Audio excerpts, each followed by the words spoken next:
Machiavelli in this Illuminati, all through your body. The blows like a 12-gauge shot. Feel me? And God said He should send His one begotten Son to lead the wild into the ways. Follow me. Yo les postos, c'est Sacha, bienvenue dans cette nouvelle vidéo Mercato. Donc comme vous le savez, Sadio Mané sera l'une des priorités du Real Madrid la saison prochaine, et un ancien champion du monde et encore un ancien joueur conseille de prendre absolument Sadio Mané à Zinedine Zidane.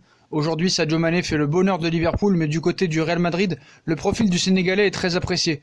Du côté du Real Madrid, on rêve d'attirer Kylian Mbappé. Toutefois, c'est une autre star offensive qui pourrait venir garnir l'effectif de Zinedine Zidane. Il y a quelques jours, en effet, les merengues étaient passés à l'action pour acquérir Sadio Mané en entamant des premiers contacts avec le représentant de l'attaquant de Liverpool. Un profil dont on rêve bien du côté de la Casablanca. Il a toutes les caractéristiques pour jouer au Real Madrid. Et c'est Christian Karembeu qui a ouvert les portes du Real Madrid à Sadio Mané. Pour Olé, l'ancien joueur de la Casablanca a assuré, il cite, « La recrue idéale pour le Real Madrid, Sadio Mané. Il joue pour l'équipe, il est efficace et il a toutes les caractéristiques pour jouer au Real Madrid. » Donc beaucoup de gens pensent comme lui, et je pense que voilà, comme le Real Madrid ne pourra pas faire Kylian Mbappé dès cet été, ils vont quand même se renforcer avec Sadio Mané et proposeront peut-être une enveloppe de 125 à 130 millions d'euros, à savoir si Liverpool sera en train de le laisser partir. Et Sadio Mané voudra-t-il aller au Real Madrid? En tout cas, il a dit que la Liga vraiment lui faisait envie, que Zinedine Zidane était un très grand entraîneur, donc tous les voyants sont au vert pour voir Sadio Mané au Real Madrid la saison prochaine. Et on ne peut pas parler de Sadio Mané sans parler de Kylian Mbappé. Une proposition inédite a été formulée à Kylian Mbappé, alors que le PSG souhaiterait boucler la prolongation de Kylian Mbappé au plus vite pour écarter la menace Real Madrid. Un grand privilège pourrait être accordé à l'attaquant français. Sous contrat jusqu'en juin 2022 avec le Paris Saint-Germain, Kylian Mbappé fait l'objet de spéculations toujours aussi incessantes de la part de la presse espagnole. En effet, le Real Madrid envisagerait très sérieusement de recruter l'attaquant français dès l'été prochain et préparerait une offre gigantesque pour boucler l'opération. Du coup, le PSG aurait déjà préparé sa riposte en coulisses. Le PSG fait une offre surprenante à Kylian Mbappé. Et comme l'avait révélé le journaliste de la Sexta Edu Aguirre, le PSG voudrait dans un premier temps faire de Kylian Mbappé le joueur le mieux payé du monde avec une prolongation de contrat, mais il mettrait également à sa disposition une personne disponible 24 heures sur 24, 7 jours sur 7 pour répondre à ses questions et lui faciliter la vie. En clair, le PSG pourrait mettre les petits plats dans les grands pour Kylian Mbappé, à savoir que si vraiment Kylian Mbappé devient le joueur le plus cher de l'histoire en tant que salaire, ou au PSG, bien sûr, ce serait un salaire maximum à 40 millions d'euros, ce qui est quand même pas rien. Donc voilà, mais je pense que Kylian Mbappé va prolonger au Paris Saint-Germain, mais cet été, je pense que Real Madrid va plus se concentrer sur Sadio Mané plutôt que Kylian Mbappé. Kylian Mbappé a 21 ans, ils ont tout le temps de pouvoir se concentrer sur lui, alors que Sadio Mané va avoir bientôt 28 ans. Il est en phase idéale de sa réussite, et je pense que c'est plus intéressant pour le Real Madrid de prendre Sadio Mané dans l'instant M plutôt que Kylian Mbappé.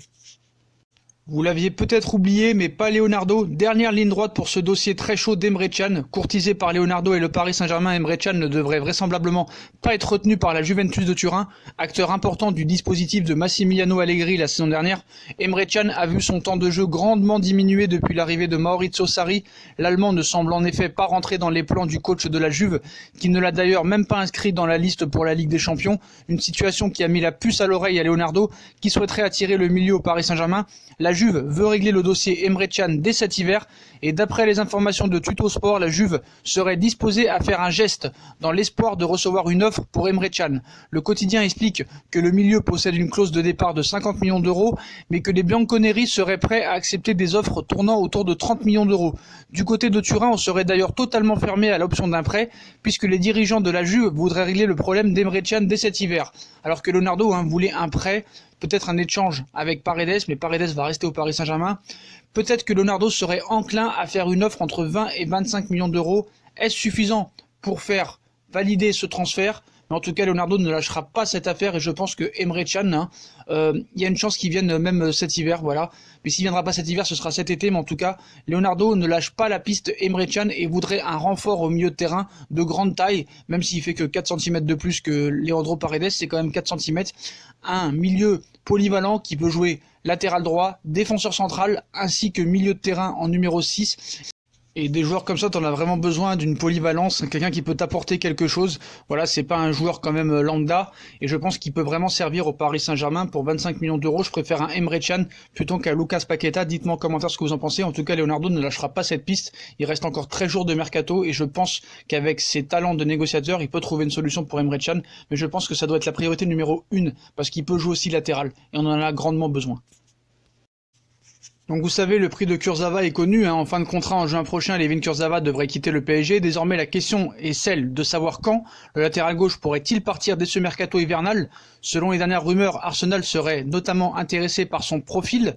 On affirme même qu'une réunion entre l'entourage du joueur et des intermédiaires envoyés par le club anglais a eu lieu ces dernières heures. Pour le récupérer dès janvier, les Gunners devront toutefois verser une indemnité au Paris Saint-Germain. Le club de la capitale espère en effet récupérer entre 5 et 7 millions d'euros. En parallèle, le joueur a annoncé avoir changé d'agent. Ses intérêts sont à présent gérés par Sport Invest UK. Difficile d'imaginer son avenir ailleurs qu'en Première Ligue désormais. Mais départ de Kurzawa, Arsenal n'est pas seul sur le dossier et le PSG veut une certaine somme. Voilà. C'est clair, depuis quelques jours, Layvin Kurzawa est annoncé comme une cible d'intérêt concrète d'Arsenal qui aimerait profiter de la fin de contrat en juin prochain du latéral gauche de 27 ans du PSG. La destination semble bien envisageable, sans être certaine, et un grand suspense existe autour du timing du départ du latéral. Ce samedi, on fait un point sur le dossier. Arsenal a discuté avec Layvin Kurzawa, mais n'est pas le seul club européen intéressé par l'arrière-gauche. D'après les sources des agents, l'international français est aussi ciblé par les deux clubs de Milan, mais Arsenal a la préférence de Kurzawa. C'est aussi la raison de son choix par la société d'agents Sport Invest UK. Les Gunners sont en discussion avec le joueur et aimeraient le recruter dès janvier, plutôt que l'été prochain, même si les sources des agents indiquent qu'il n'y a pas eu un contact entre les deux clubs vraiment. Arsenal et Kurzawa savent que le PSG veut une indemnité si un joueur part ce mois-ci. Le directeur sportif parisien Leonardo préférait garder l'équipe intacte. Toujours rien de sûr concernant Kurzawa, mais Leonardo suit aussi la situation du latéral turinois Mattia De Sciglio, qui peut jouer à droite ou à gauche et qui pourrait être activé sur le club de Serie A. Confirme son intérêt pour Meunier. Maintenant, il faut savoir si Arsenal peut monter une offre satisfaisante pour le PSG qui pense pouvoir récupérer une bonne partie de 10 millions d'euros. Il n'y a rien d'impensable dans tout cela, mais on garde toujours une certaine mesure face aux rumeurs, surtout pour ceux qui aient de détails. On peut surtout retenir que Kurzawa pourrait bien se rapprocher d'Arsenal, mais cela semble très difficile à boucler durant le mercato hivernal, surtout que le coach Tuchel a annoncé aujourd'hui en conférence de presse qu'il veut que le latéral gauche reste car il en a besoin. Bien sûr, si un remplaçant de haut niveau pourrait arriver, cela pourrait aussi le satisfaire, sauf qu'il n'y a rien qui aille spécialement dans ce sens. Même si l'intérêt parisien pour De Sciglio semble plutôt sérieux, mais il n'est pas encore question d'une offre et encore moins d'un accord. Restons donc prudents et patients, même si on peut déjà penser que Kurzawa signera à Arsenal prochainement, soit pour arriver dès cet hiver, soit cet été. Et d'ailleurs, Leonardo pourrait tenter un énorme coup pour remplacer Kurzawa, fréquemment annoncé dans le viseur de grosses écuries européennes. David Alaba ferait également l'objet d'un intérêt de la part du PSG. Alors que le départ de Kurzawa se profile que ce soit cet hiver ou l'été prochain à l'issue de son contrat, le PSG devra trouver un successeur aux Français sur le marché des transferts. Si Juan Bernat donne satisfaction, le club de la capitale devra malgré tout recruter une nouvelle doublure à l'Espagnol, ou même tenter de recruter une pointure au poste. Leonardo aura donc du travail dans ce secteur dans les mois à venir, et le directeur sportif du PSG aurait d'ores et déjà coché le profil David Alaba dans cette perspective. Alaba aurait déjà été approché par le PSG, et d'après les informations du journaliste Abdellah Boulma sur son compte Twitter, le profil de David Alaba serait très apprécié par Leonardo. Le latéral gauche du Bayern de Munich aurait même déjà été approché par le PSG. Reste à savoir si l'international autrichien sera ouvert à l'idée de rejoindre le club de la capitale dans les prochains mois, tandis que son contrat en Bavière expirera en juin 2021. Comme on vous l'a dit hier, le PSG aurait sollicité l'agent d'Hakim Ziyech pour lui faire part de son intérêt pour le joueur, une démarche qui aurait pour but de préparer le terrain en vue du prochain mercato estival et non pour cet hiver. L'été dernier, Ziyech possédait une clause libératoire à hauteur de 30 millions d'euros. Celle-ci aurait disparu après sa prolongation de contrat avec l'Ajax d'Amsterdam. On est au stade de la prise de contact seulement.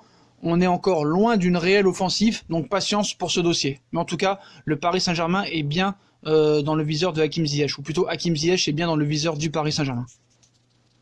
Et on passe à l'autre feuilleton de cet hiver, Cavani, une offre de l'Atlético Madrid refusée. Cette fois-ci, l'Atlético Madrid est passé à l'offensive pour l'attaquant du PSG Edinson Cavani, désiré ardemment par son entraîneur Diego Simeone. Depuis plusieurs jours, le club espagnol a proposé 10 millions d'euros au Paris Saint-Germain pour acheter les 6 derniers mois de contrat de l'international uruguayen, une offre qui a été refusée par le Paris Saint-Germain car le club ne veut pas entendre parler d'un départ de son attaquant, comme l'a déjà laissé entendre le directeur sportif Leonardo à son entourage au cours d'une dernière réunion.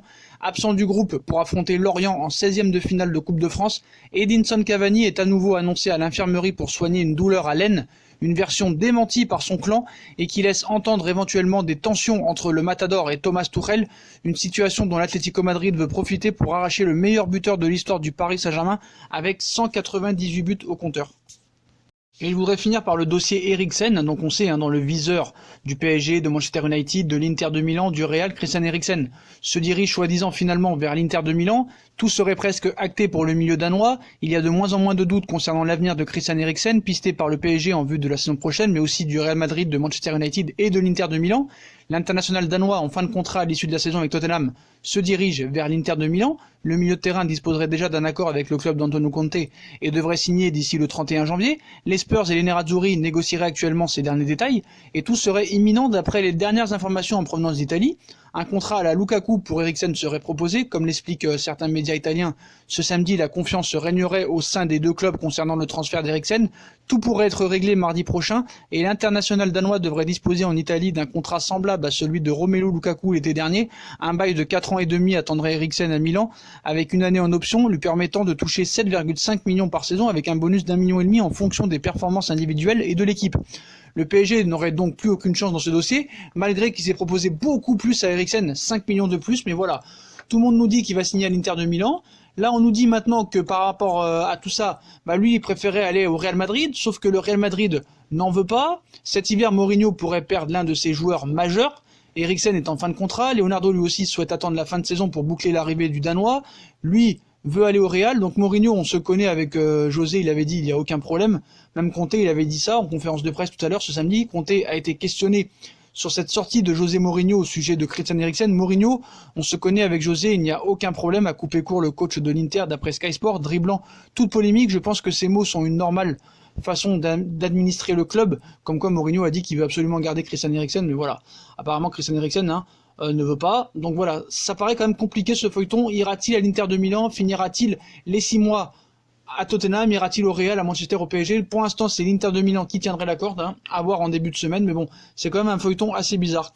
Donc voilà les postos, comme d'habitude, si on a kiffé la vidéo, on like, on partage, on s'abonne. Dites-moi en commentaire ce que vous avez pensé de toutes ces infos mercato, voilà. N'hésitez pas à venir sur les différents réseaux sociaux, Instagram, Facebook, Snapchat, Twitter, ainsi que sur Utip si vous voulez faire évoluer la chaîne en regardant les pubs gratuitement ou en faisant un petit don comme vous voulez. Voilà, je tenais aussi à faire une dédicace à Théo HD qui a fait la miniature et qui fait beaucoup de miniatures dans cette chaîne.